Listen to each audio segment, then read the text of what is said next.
আপনি বাংলাদেশের পুলিশের শীর্ষ পর্যায়ের দায়িত্বে ছিলেন।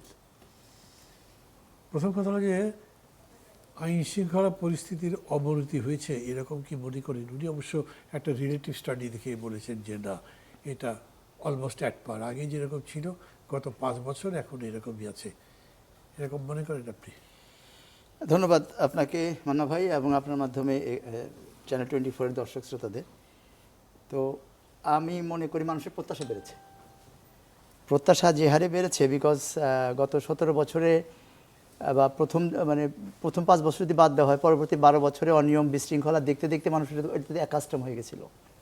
কিন্তু এই গভর্নমেন্ট আসার পরে মানুষের ভেবেছিল যে এগুলো সব আর এগুলো থাকবে না। তো সেই জন্যে মানুষের প্রত্যাশা পূরণে আসলে মানুষের প্রত্যাশা পূরণ হচ্ছে না বলে আমি মনে করি। তবে রিলেটিভ স্ট্যাটিস্টিক্স বললেন, সেই তুলনায় কিন্তু আমাদের অপরাধ বাড়েনি, এটা ঠিক, কিন্তু প্রত্যাশার কারণে বেড়েছে। আর প্রত্যাশা বেড়ে যাওয়ার কারণে মানুষ ভেবে পাচ্ছে না। আর একটা যেটা উনি বললেন, ওটার সাথে আমিও একমত, যে সোশ্যাল মিডিয়াতে আসলে আগে সোশ্যাল মিডিয়া এত সোচ্চার ছিল না, যার ফলে অনেক কিছু মানুষ জানতেও না বা বুঝতেও না। এখন জানে, শোনে এবং অনেক সময় এক্সাজারেশন হওয়ার কারণে মানুষ উত্তেজিত হয়ে কাজগুলো করে। বাট তারপরেও যেটা সবচেয়ে বড় কথা, যেটা এগুলো রাষ্ট্র চাইলে নিয়ন্ত্রণ করা যাবে না এমন কথা আমি মনে করি না। কারণ হলো যে আমাদের পুলিশের সংখ্যা যতই অপ্রতুল হোক না কেন, আমি আপনাকে একটা পরিসংখ্যান দিয়ে বলি, 2005 সালে, যতটুকু আমার মনে পড়ে, 2007 সালে পুলিশের সংখ্যা ছিল সব মিলিয়ে র্যাব এবং পুলিশ দিয়ে 1,46,000-এর মতো। তখন আমরা বলতাম যে police ratio in comparison with the western country and develop countries আমাদের দেশে অনেক কম। কিন্তু এখন বোধহয় 2,86,000 হয়েছে, প্লাস অলমোস্ট ডাবল। এবং এই ডাবলটা হয়েছে ধরেন গত ওই আপনার আমরা যাদেরকে স্বৈরাচার সরকার বলছি ওই সময়ে। তাতে কি আইন শৃঙ্খলা পরিস্থিতির উন্নতি হয়েছে? আমার মনে হয়নি। কাজে পুলিশের সংখ্যাটা কিন্তু খুব ইম্পর্টেন্ট না। আমাদের থাকলেও, লোক সংখ্যা থাকলেও, আমাদের যেটা সবচেয়ে একটা বড় অপরচুনিটি বা যেটা আমাদের বড় প্রিভিলেজ, পৃথিবীর অন্য কোনো দেশে এরকম নাই, যে আমাদের জাতিটা একটা ইউনিফাইড নেশন। একেবারে আপনার বরিশাল থেকে সিলেট, ওদিকে চট্টগ্রাম থেকে ঠাকুরগাঁ, একই কালচার, একই কৃষ্টি, একই ভাষায় কথা বলি, একই রকম আমাদের মধ্যে কোনো ওইটা নাই। আর আমাদের মধ্যে এখনও যে পারস্পরিক আইন মেনে চলার যে প্রবণতা এবং সৌহার্দ্যতা, এটা এখনও পৃথিবীর যে কোনো অনেক দেশে চাইতে অনেক ভালো আছে আমাদের। তো এইটা আমাদের একটা বড় অপরচুনিটি ছিল। কিন্তু বিষয়টা হলো যে সমস্ত কিছু পুলিশ নিয়ন্ত্রণ একা করতে পারবে কি না। তখন যেটা আমি বললাম যে এটা বিচারিক, উনি বলেছেন, একজন ঢাকা ইউনিভার্সিটি লর্ড প্রফেসর, উনি আইনি প্রক্রিয়ায় যে বিচারিক যে জুডিশিয়াল সিস্টেম, যেটা সেই জুডিশিয়াল সিস্টেমের সাথে তো পুলিশ একা জড়িত না।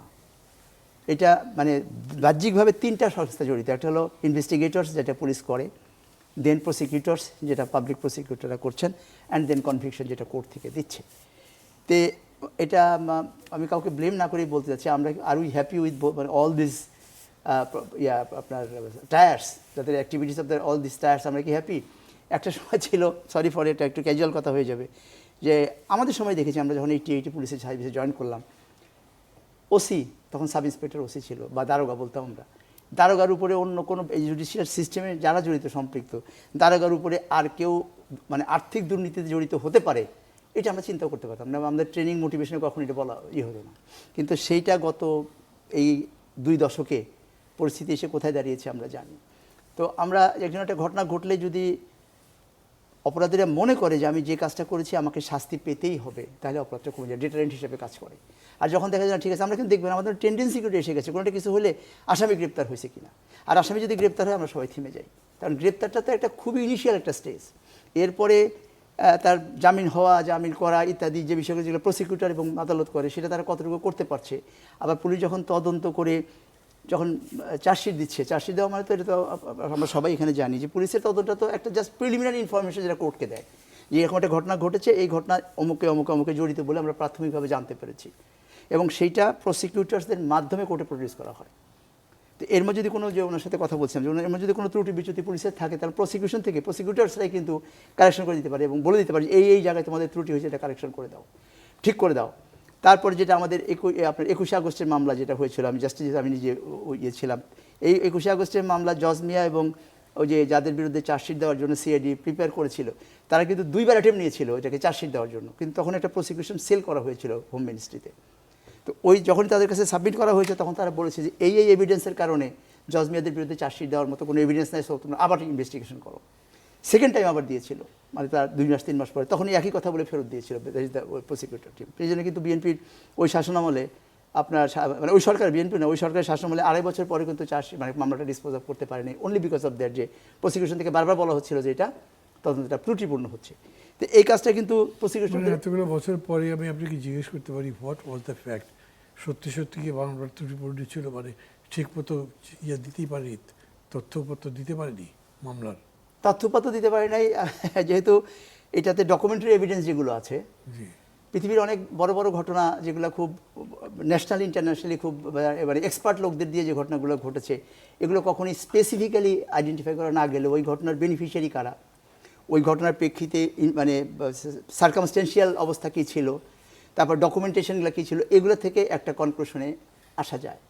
তো সেই দিক থেকে 21শে আগস্টের ঘটনা যেটা ঘটেছিল, তাতে করে আপনার ডকুমেন্টারি এভিডেন্স, ওটার বেনিফিশিয়ারি, ওটা তাতে করে ক্ষতিগ্রস্ত হয়েছে কারা, এবং ঘটনার পূর্ববর্তী এবং পরবর্তী যে আচরণ, এগুলো থেকে স্পষ্টই বোঝা যায় যে ওই সময় আর যেই জড়িত থাকুক না কেন, তো জড়িত থাকুক না কেন, ওই সময় যারা সরকার পরিচালনা করতেন তারা এটার সাথে জড়িত ছিল না। সামবডি, ঘটনা তো ঘটেছে, এটার মধ্যে তো নাই, ঘটনা ঘটেছে, মানুষ মারা গেছে, গ্রেনেড থ্রো হয়েছে, সব কিছু হয়েছে, কিন্তু এটার সাথে সরকার পক্ষ জড়িত বলে যেটা পরবর্তীতে করা হয়েছে, এটার কোনো যৌক্তিক এবং ডকুমেন্টারি কোনো এভিডেন্স না, এটা আমাদের কাছে এখনও আছে। আমি তো ওয়ান অফ দ্য অ্যাকিউজ ছিলাম এটার মধ্যে, যেটা তো পরে তো আপনারা তো নিশ্চয়ই জানেন যে হাইয়েস্ট কোর্ট চার্জশিট সাবমিশন ইটসেলফটাকে ইয়ে করেছে, হিয়ারিংয়ে যায়নি, মানে চার্জশিটেই এত ত্রুটিপূর্ণ ছিল। যেমন ধরেন আমি আমার কথা যদি উদাহরণ দিয়ে বলি, যে আমার বিরুদ্ধে অভিযোগটা ছিল হলো আমি কর্তব্যে অবহেলা করেছি, সেফ ফর সেকেন্ড ফর, মানে বোঝার জন্য। তো ওই ঘটনাটা ঘটেছে বিবি এভিনিউতে, ওটা আমার কর্তব্যের বাইরে ছিল। তাহলে যেখানে আমার কর্তব্যই নাই সেখানে কর্তব্যের অবহেলার প্রশ্নটা কী আসে? যেমন মনে করেন বগুড়াতে একটা ঘটনা ঘটেছে, তার যদি আপনি জয়পুরহাটের এসপি যদি বলেন যে না ইউ আর হেল্ড রেসপন্সিবল, তো এরকম জোড়াতালি দিয়ে যে চার্জশিটটা দিয়েছিল, এই জন্য কোর্ট কিন্তু হিয়ারিং করেনি, হাইয়েস্ট কোর্ট অ্যাপিলেট ডিভিশন। তারা শুধু বলেছে যে চার্জশিট দেখে এবং চার্জশিট যে সমস্ত এভিডেন্সের মানে উপরে বেস করে চার্জশিটটা দেওয়া হয়েছিল, সেটাই বলছে chargesheet it self is invalid. তো আমি যেটা বলতে চাচ্ছি যে সেই জন্য যে আপনার এই ঘটনাগুলোতে অনেক কিছুই ডকুমেন্টারি এবং ওই যেটা বললাম যে 3টা জিনিস দিয়ে প্রমাণ করা যাবে যে ওই সময় ঘটনা ঘটে। যখন একটু প্রসঙ্গটা অন্য প্রসঙ্গে চলে গেছি, মানে প্রসঙ্গক্রমে আসছে দেখে আসছি।